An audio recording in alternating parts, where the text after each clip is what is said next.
Either get a job or get out. I'm sick of supporting a woman like you. My husband's words hit a nerve, and something inside me snapped. Why should I put up with someone like this? A man who belittles others to bask in his own superiority. I'm better off without a man like this.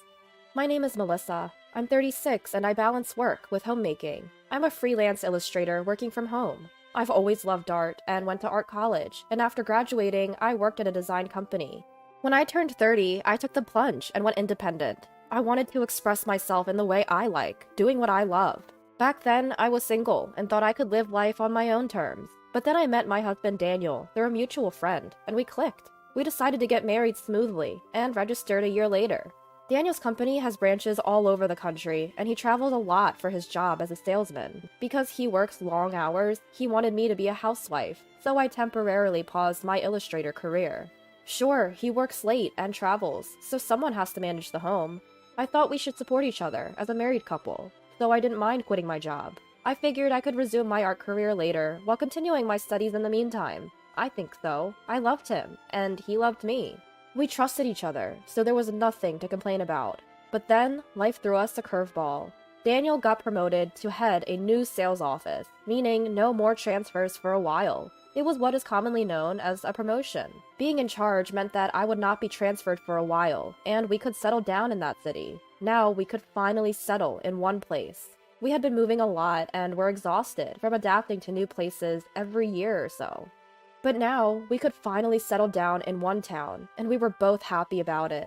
Before, I was so busy supporting my husband that I couldn't think of anything else. But I thought things would be different from now on. Going back to work seemed within reach. But it didn't go as smoothly as I hoped. My husband was still swamped with work, handling the transition and launching new branches. Then, another issue came up. The cost of rent in our new city was higher than we expected. We could get by on my husband's salary, but just barely. And his company didn't offer housing assistance, so we had to cover it all ourselves. We wanted to save for the future, but his salary was barely covering living expenses. I considered dipping into our savings if needed, but it didn't feel secure. So I asked my husband, would it be okay if I worked too, provided I managed the house well? He looked hesitant, and finally said, fine, but make sure you take care of the home. His choice of words felt off, but I've always supported him as a housewife. I thought he must also feel uneasy about the lifestyle changes. I decided not to dwell on it. I finally have a job I like. I was excited to go back to work after all these years. But my husband started to change, and not for the better. What's the deal with this dinner? It's roast chicken, steamed vegetables, chowder, and fruit. This food sucks. Why are you cutting corners when you're home all day? He started to nitpick the meals I prepared, something he never did before. This food is like hospital meals. It's not building up any strength. That's not true. I found some deals on ingredients, so I made a main dish and a side you like. Hearing that, he shouted, what? Are you saying my salary is too low?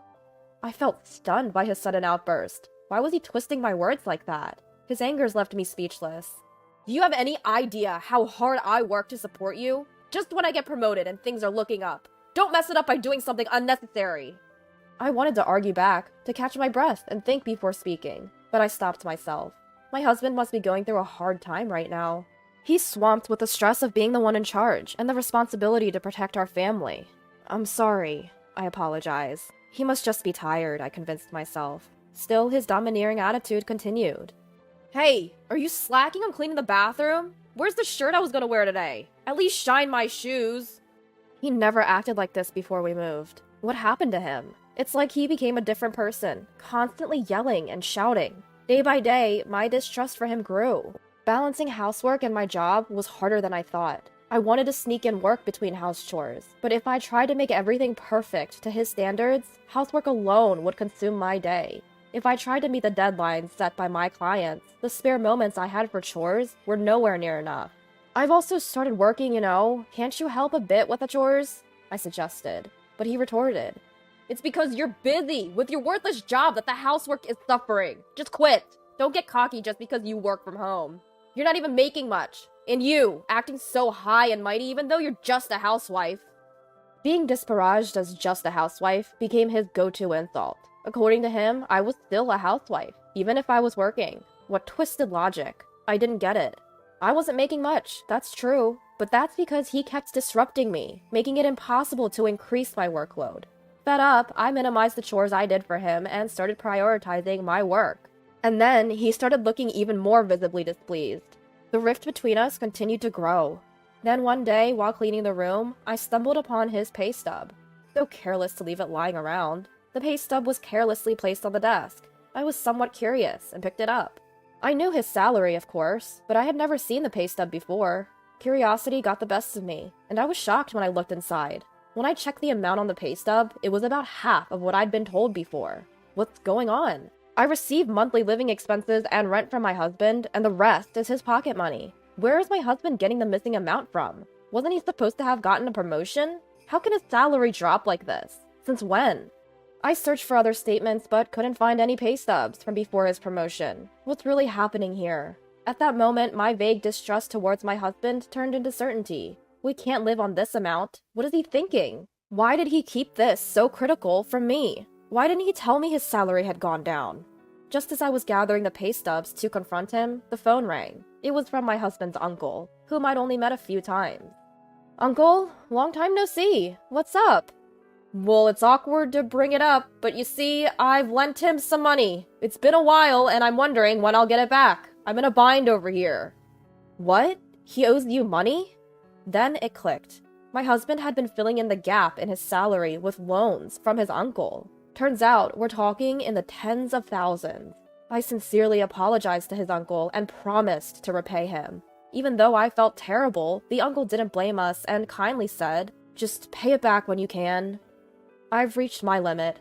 That night, I didn't mention the debts or the pay stubs, but my anger towards my husband slowly and steadily rose. He's belittled me for being a housewife, exploited me around the house, and even interfered with my work. That night was no different. He continued to berate me. "When will you ever get good at household chores? The food's terrible. The entryway's a mess. What have you been doing at home? Another useless job, I bet. Being a housewife must be easy." Doesn't he realize his words contradict themselves? I cook and clean just like anyone else. If you're not happy, then why don't you do it? You've been coming home on time lately. You can handle it. When I pushed back, my husband slammed his fist on the table. "You! When did you become such a mouthy woman? Don't get carried away, you waste of money. Do you even know who's providing for you?" I didn't back down. What's so mouthy about standing up for myself? I'm doing my part. What about you?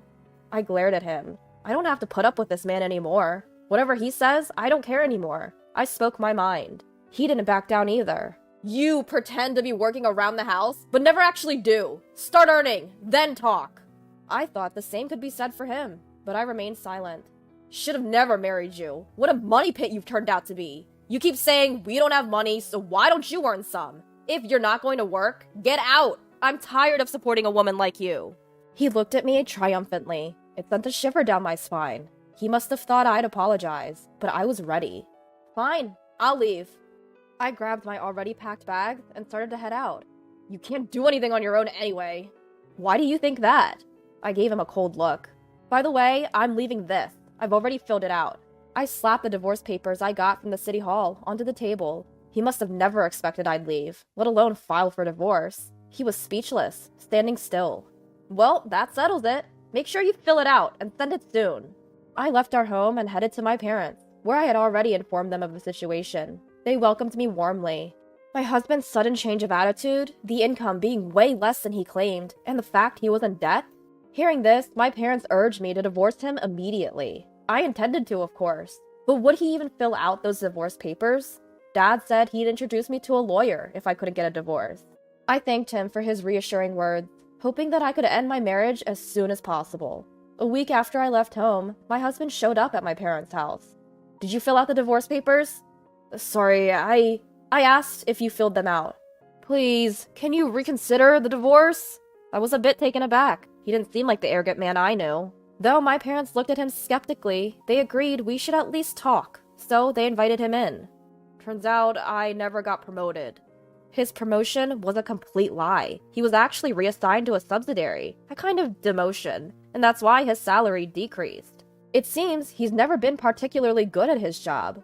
I had sensed he wasn't too competent, but I had no idea it was this bad. Apparently, his transfers and job changes had always been a result of his inability to work well, making him the office's hot potato. Now, he was stuck in an insignificant department in the subsidiary, a place from which promotions were virtually impossible, and where people often got pushed out. My husband always had high pride. I guess that's why he couldn't tell me the truth and pretended to get a promotion. After losing his standing at work, he started to inflate his ego at home, believing he was superior because he was providing for a housewife like you. He would belittle me and sabotage my work just to sustain his pride.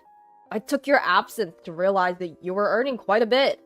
Before leaving, I deliberately left a copy of my bank statement in his room. Though I earned less than he did, it was still a substantial amount to support our living. I realized I need you. I can't even afford the rent on my own. I think we can make it work if we combine our strengths again. So let's give it another try. I want to spend my life with you. I won't make you suffer anymore. Tears formed in his eyes. Feeling completely indifferent, I brushed him off. If you can't afford the rent, then just move. You can find cheaper places if you're alone. And what about your uncle's debt? You have to pay it back, right? When I said that, his eyes widened. How did you know? He was still trying to hide his debts and start over. You just can't reason with some people. I get that you were making ends meet by borrowing from your uncle, but if we're talking about starting over, shouldn't you lay all the cards on the table? My dad chimed in after I spoke. You've been so dishonest. I can't imagine letting you have custody of our daughter anymore. What were you planning to do about the debt without telling her? My husband didn't say a word at my dad's comment. I continued, pressing the issue. If you won't agree to the divorce, I'll hire a lawyer. Your abusive comments are clearly grounds for a divorce, and I have evidence, so brace yourself. My husband seemed to give in and pulled out the divorce papers from his bag. I've really messed up, beyond repair. It's too late now. We're strangers. I took the divorce papers from my husband. We hardly had any shared assets, just a small amount of savings that we split. We moved out of the apartment we had lived in as a couple, and I heard he quit his job. Apparently, the rumor of our divorce spread at his already uncomfortable workplace, making it even more unbearable for him. He said he's been paying back his debt to his uncle slowly, while working part-time. After the divorce, he reached out several times. I want to start over with you. Nothing's been going well since we split. I realized you were the only one on my side. Can we... I got creeped out by his constant pleas for reconciliation and changed my phone number. If he had just put his pride aside and been honest, maybe we could have understood each other as a couple. There's no way I'm forgiving his abusive behavior, and the love has long since faded. I silently walked away from him. Afterward, I resumed my career as an illustrator in earnest. I'm busy, but every day is so fulfilling. A bright future waits for the newly free me. Right now, my job feels like my lover. Who would have thought that that moment of courage and decision would change my life so much? It's my one and only life. I'll live each day to the fullest, with no regrets. I looked away from my computer screen and gazed out the window, thinking just that.